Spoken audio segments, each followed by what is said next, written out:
Sportsbit is powered by BetOnline, driving the opening odds market since 2001. Visit sportsbookreview.com to learn more about BetOnline and its A+ rated platform in the link below.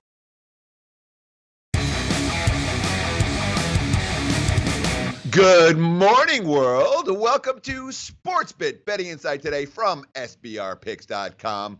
Ted Savransky. Teddy covers live from Las Vegas. And let's get ready to roll. Note, it is going to be a slow week in college hoops. Most colleges in final exams right now. We're not going to see many games played. Both the players and the fans are distracted. Note, for what it's worth, in general, college basketball home courts are worth a little bit less this week than they are on a normal week. But it's a very light slate in college hoops, which means that most of our focus this week is going to be on football. Of course, we've got the bowl game previews. They're going to keep coming in order throughout the week, including one on today's show. We're going to talk Monday Night Football, but like we do each and every Monday, we start off with B, bad beats, bad bets, bad for the books, an NFL recap, really a weekend betting recap.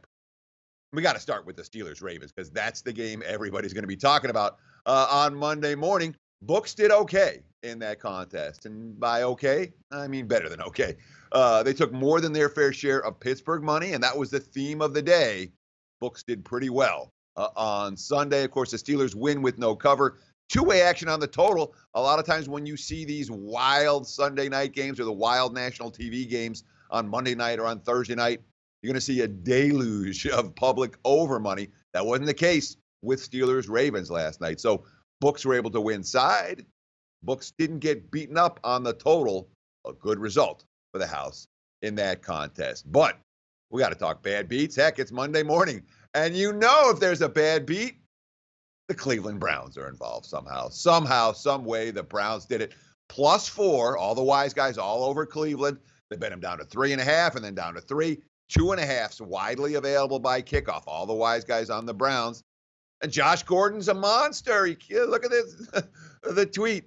You know, what do you have? 1,500 days between, 1,456 days between his last touchdown. His first touchdown pass since week 15, 2003. Jason Campbell, the last QB to throw a touchdown pass to Josh Gordon.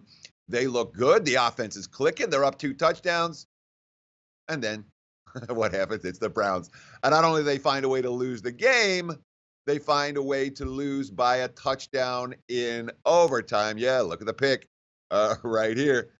And, of course, when you're losing by a TD in overtime, you're not cashing +2.5, +3, +3.5, even +4. Tough beat for Ravens backers. And, of course, we're going to talk about rough overtime endings. Well, the Bills were bet -3 up to -3.5. They were a public side. And they were never in control of that ball game. However, they scored the touchdown in overtime. A game played in a blizzard. If you didn't watch it, you missed a fun one in terms of the conditions. I've never seen like a punt go 50 yards and then stick at the 2-yard line when it lands. Those were the conditions in Buffalo yesterday. Bills get the win and cover. Bad beat if you had Indy plus the points in that contest. Books did not like the result when it came to the total. Total bet from 40 all the way down to 36.5 by kickoff in that one. Tons of under money. When it came to bad bets on Sunday, there were a bunch. Bucks took money, +3 down to pick 'em against the Lions. Oh, those Bucks. They just kept handing the ball to Detroit and handing the ball to Detroit. Made things interesting at the end and then let it get away. Tampa, wrong side in that contest, largely because of the turnovers. Really ugly showing from Jameis Winston and company in that contest. Bad bet for Tampa. Bad bet on Seattle. Jaguars from 3.5 at the open. They closed -2.5. Of course, the total got bet up 39.5 to 41. We can call that a bad bet if you want. I'm not going to call it a bad bet here, or a bad beat, I should say. Here's why. Okay, 3-0 at halftime. Under 41, you're feeling pretty good, 3-0. But that was dead by the start of the fourth quarter. I mean, it never even had a chance. That's why it's not in the bad beat category. First half under was a really good bet. Second half over was a really good bet. But obviously, if you had that under for the full game, you felt good at the break. It wasn't a bad beat. Ended up being kind of a wrong side loser in that one. All the Jags money, or I should say all the Seahawks money, crashes and burns as well. There was a ton of Giants money yesterday as well. Giants battled for 3 quarters. They faced a little bit of adversity, and it all went south fast for the G-men. 10-10 went to 10-30, losing by 20 points in that contest. Bill Barnwell with a great tweet. Giants with nothing to play for, and Eli Manning back at quarterback run a red zone draw on 3rd and 14. Adam Kilgore. The Giants punt, 4th and 3 inside the 40 when you're 2-10, was among the saddest plays in football history. Giants, they showed a little bit of spark under Spags for about 3 quarters. But as soon as they took a punch, they did not punch back. All the Giants' money, that was wrong. Chiefs-Raiders total got bet up. I mean, big time. 47.5. There were 49s out there by kickoff. Final score 26-15. Chiefs were settling for field goals, and the Raiders offense didn't do anything. Jason Whitlock's tweet. When, why, how did Derek Carr become Tom Savage? Clearly, Whitlock hasn't watched the Raiders all year because he's looked like that basically since about week 3. Dieter Kurtenbach, a good Bay Area reporter. I'll give the Downing crowd. I'll give the it's Downing. I'll give the it's Downing's fault and only Downing's fault crowd some fuel. The Chiefs seem to know every single play the Raiders offense is running. And certainly on this show, we spent a lot of time talking about the Atlanta decline from Shanahan to Sarkisian. I don't think I spent enough time talking about the Raiders decline from Musgrave to Downing. It's been a huge drop-off, and certainly from a play-calling perspective, Raiders looked lost yesterday. All that over money, that was wrong. Yeah, there was a ton of Jets money, too. Another bad bet in NFL action. Broncos -1 at the open. Jets closed the chalk in that ball game. And, of course, check out this tweet. The Jets finished the game with 1 passing, from football perspective, 1 passing first down on 25 pass plays. That's 21 attempts and 4 sacks. That's a 4% first down rate, which, that's the worst of any team this season. Broncos show up on the defensive side. The Jets lose McCown with what looks like a season-ending injury.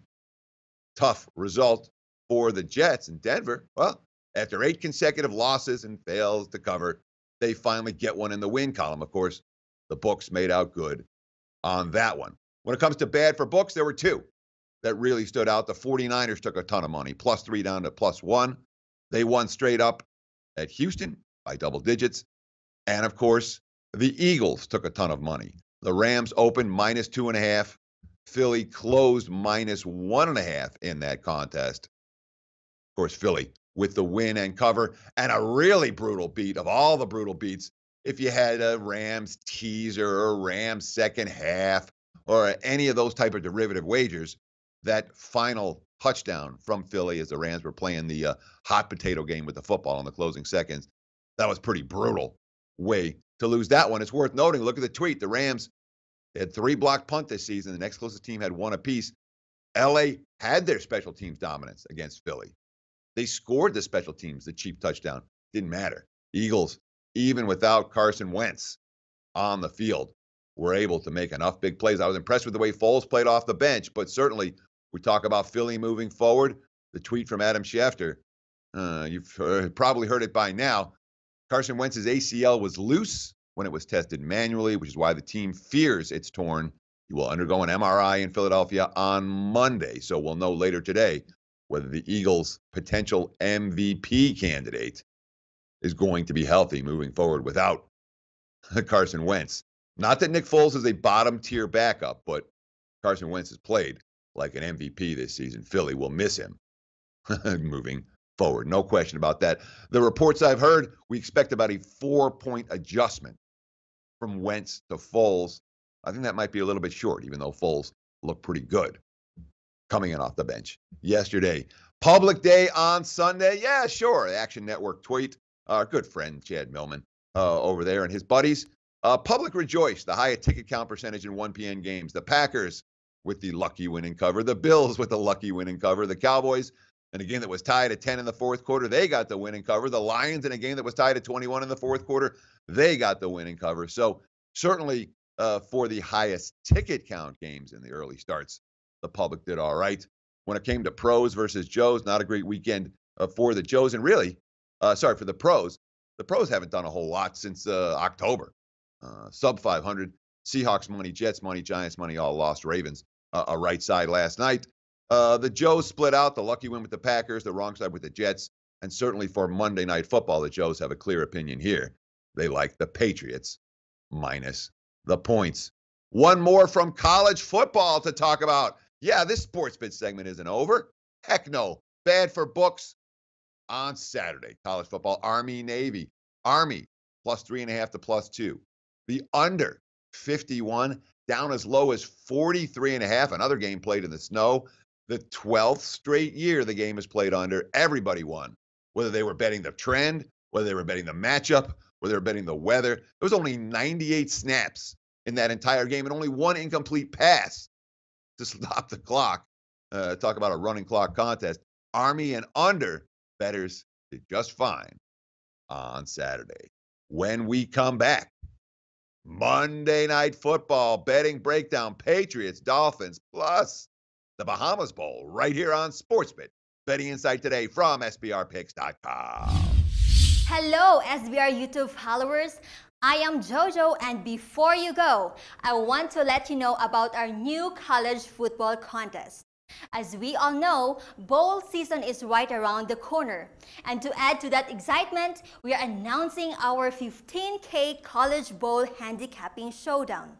We are going to be awarding amazing prizes, and members from all over the world can join in on the fun. Join our forum, follow us on social media, and remember to share and like this video.